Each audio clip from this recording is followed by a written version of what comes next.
अस्सलाम वालेकुम। आज हम डिस्कस करेंगे भाई प्रॉपर्टीज ऑफ वाटर मॉलिक्यूल। दो प्रॉपर्टीज ऑफ वाटर मॉलिक्यूल हम डिस्कस कर चुके हैं, एक anomalous behaviour of water molecule, दूसरा हमारे पास आयोनाइजेशन ऑफ वाटर। तो आज वाली डिस्कशन में हम चार प्रॉपर्टीज़ को डिस्कस करेंगे, लेकिन आपसे एक रिक्वेस्ट है, आप इस चैनल को सब्सक्राइब कीजिए और इस वीडियो को लाइक कीजिए। एक सवाल ये है कि तमाम से जो प्रॉपर्टीज़ हैं, जैसे कि ionization of water, anomalous behaviour of water, या adhesive force of attraction, cohesive force of attraction, high heat of vaporization या हीट ऑफ वेपोरेशन या स्पेसिफिक हीट कैपेसिटी, या जो कुछ भी है, ये वाटर मॉलिक्यूल के अंदर प्रॉपर्टीज़ हैं, किस वजह से हैं, ये सवाल है। आप कमेंट बॉक्स में कीजिएगा, ठीक है जी, आंसर दीजिए। अच्छा बच्चों, एडेसिव फोर्स ऑफ अट्रैक्शन है। एडेसिव का मतलब है कि दो मुख्तलिफ चीज़ों को आपस में चपक जाना, ठीक है जी। अब यहाँ पे क्या है, डिफरेंट मालिकूल को वाटर मालिकूल अपने साथ अटैच करके रखता है। इस प्रॉपर्टीज़ को हम बोलते हैं भाई adhesive force of attraction. Example ले लेते हैं, कोई बर्तन है, कोई बर्तन, ठीक है, ये सर्दी का मौसम चल रही है, ठीक है, बर्तन के आसपास या बर्तन के अंदर आप देखोगे कि वाटर के ड्रॉप्स अटैच हो चुके हैं। तो इस प्रोसेस, इस कैपेबिलिटी को बोलते हैं adhesive force of attraction water. वो क्यों होता है, आपको ये सवाल का जवाब देना है कमेंट बॉक्स में, क्योंकि मैं तो पढ़ चुका हूँ, ठीक है। लेकिन ये साला है वाटर मालिक्यूल कि भाई और मालिक्यूल को भी अट्रैक्ट करके रखता है, ठीक है। ये है हमारे पास adhesive force of attraction. Next हमारे पास एडेसिव का मतलब है डिफरेंस, ठीक है। एडेसिव का क्या मतलब है कि भाई different substance, different and force of attraction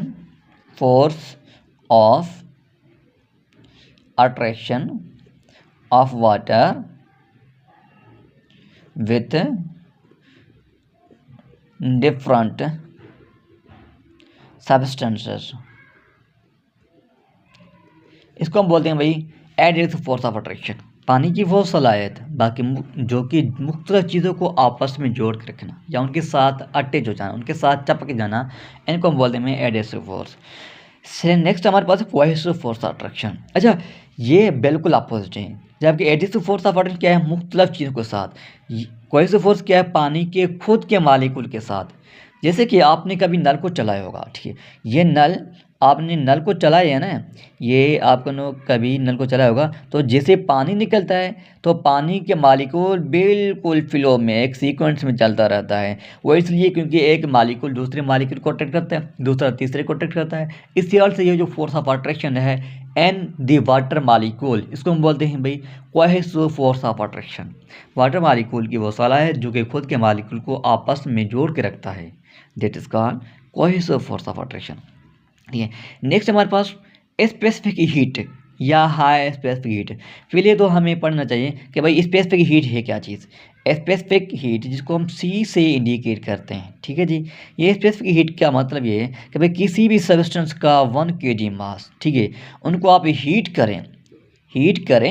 heat कब तक करोगे, जब तक उनके अंदर change in difference in temperature कम से कम 1 डिग्री तक आ जाए।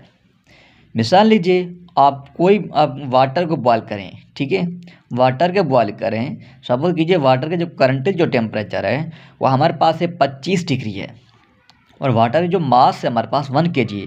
अब इनको हीट करें ताकि वो 26 डिग्री तक ये डिफरेंस आ जाए। तो इस प्रोसेस जिसमें टेम्परेचर को इन 1 डिग्री इंक्रीज करने के लिए और 1 kg मास के अंदर जितनी हीट आ जाए, इसको हम बोलते हैं स्पेसिफिक हीट, ठीक है। स्पेसिफिक हीट की डेफिनेशन क्या है, the process of heating to substance of 1 kg to the raising of temperature 1 degree is called specific heat, ठीक है जी। अब मसला ये high specific of heat in water क्यों बढ़ते हैं, क्योंकि जब आप वाटर को लंबे अरसे तक हीट करोगे ना, तब जाके 1 डिग्री इन टेम्परेचर में डिफरेंस आएगा, ठीक है, लंबे अरसे तक हीट करने के बाद। वो इसलिए क्योंकि वाटर जो है स्लोली गर्म होता रहता है, हीट करने से जो ये हार्ट होता है ना वो स्लो होता है, और जबकि वो रिलीज करेगा टेम्परेचर या हीट रिलीज करेगा वो भी स्लो, इसलिए हम बोलेंगे हाई स्पेसिफिक हीट कैपेसिटी या हाई स्पेसिफिक हीट। अच्छा, इसकी जो अमाउंट है 4.18 है या 4.2, ठीक है जी। ये यूनिट आपके बुक में लिखा हुआ नहीं है, ठीक है, आप उनको याद कीजिएगा। उनके अलावा हम इनको पढ़ते क्यों हैं भाई, आपके बुक में क्यों पढ़ाया जाता है, इनका कोई मकसद तो होगा। आपके बुक में जो कुछ भी है उनका कोई ना कोई मकसद है। स्पेसिफिक हीट ऑफ वाटर में इसलिए पढ़ते हैं क्योंकि वाटर के अंदर एक सलाहियत है भाई, वाटर के अंदर ये एक सलाहियत है क्योंकि ये वाटर टेम्परेचर को रेजिस्ट करता है, resist temperature, change in temperature. ठीक है जी, ये आपको पॉइंट याद करके रखना है। हम स्पेसिफिक हीट क्यों पढ़ते हैं? क्योंकि इसके अंदर एक सलाहियत है जो कि टेम्परेचर को चेंज करना नहीं देता, टेम्परेचर वहाँ ही है वहाँ ही हो। क्योंकि आपने देखा होगा कि भाई हीट स्ट्रोक में 50 डिग्री तक भाई हीट चला जाता है, ठीक है, या 50 डिग्री से प्लस भी कभी कभी। इस सूरत हाल में क्या होता है, हमारे बॉडी के अंदर जो है टेम्परेचर रेजिस्ट करने की सलाहियत है। जबकि आपकी बॉडी के अंदर जो नॉर्मल टेम्परेचर हो तो 37 डिग्री है ना। कभी ऐसा हुआ कि एक्सटर्नल इन्वायरमेंट में 50 डिग्री हो तो आपके बॉडी के अंदर भी 50 डिग्री हो ना? इसलिए नहीं होता, क्योंकि हमारी बॉडी के अंदर पानी है, वाटर है 70 to 90%। वो क्या करता है, वो टेम्परेचर को चेंज करना नहीं देता। इसलिए बोलते हैं आप पानी ज़्यादा से ज़्यादा वो हीट स्ट्रोक में और नहाना शुरू करो ताकि आपका जो टेम्परेचर है वो मेंटेन रहे। इसलिए ये जो है टेम्परेचर स्टेबलाइजर है। एक सवाल आ सकता है कि water is temperature stabilizer due to high specific of heat. ये सवाल भी आपको याद करके रखना है, ठीक है। नेक्स्ट है भाई हाई हीट ऑफ वेपोराइजेशन। पहले तो वेपोराइजेशन को पढ़ो। वेपोराइजेशन का क्या मतलब है कि लिक्विड स्टेट जब गैसेस या वेपर्स का शिकल अख्तियार करें, किसी मैटर का लिक्विड स्टेट चेंज हो जाए वेपर्स में, इस प्रोसेस को हम बोलते हैं वेपोराइजेशन। अब ये वेपोराइजेशन भी खुद वक्त तो नहीं हुआ ना, इनके लिए लिक्विड को पर हीट करना पड़ेगा। इनको आप दोगे हीट दोगे तब जाके लिक्विड मॉलिक्यूल उस सरफेस से बाहर निकल के वेपर की सूरत में जाएंगे। जैसे आप हीट दोगे ना, ये हीट भी नॉर्मल मामूली नहीं है।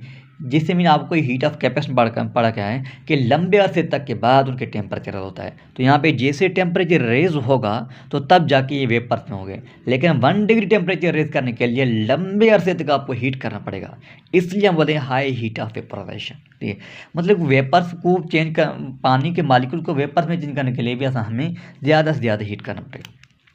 आपके बुक का एक स्टेटमेंट है कि भाई greater the heat of vaporisation ज़्यादा होगा, ठीक है, तो स्टेबिलिटी एंड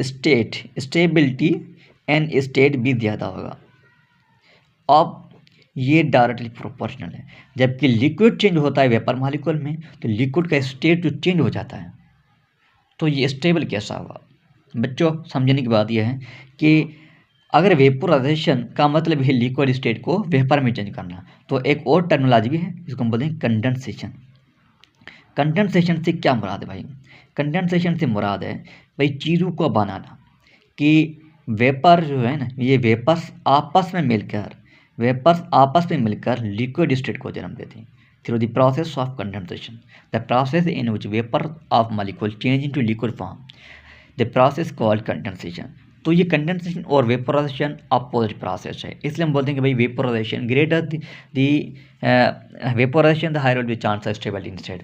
ये 3 सवाल यहाँ पे है, आपको 3 सवाल याद कर रखना है। एक तो तमाम से मॉलिक्यूल ये जो वाटर प्रॉपर्टीज़ हैं क्यों हैं भाई, मैं आपको प्रीवियस लेक्चर में पढ़ा कर चुका हूँ। सेकंड हमारे पास भाई स्पेसिफिक हीट क्यों पढ़ते हो।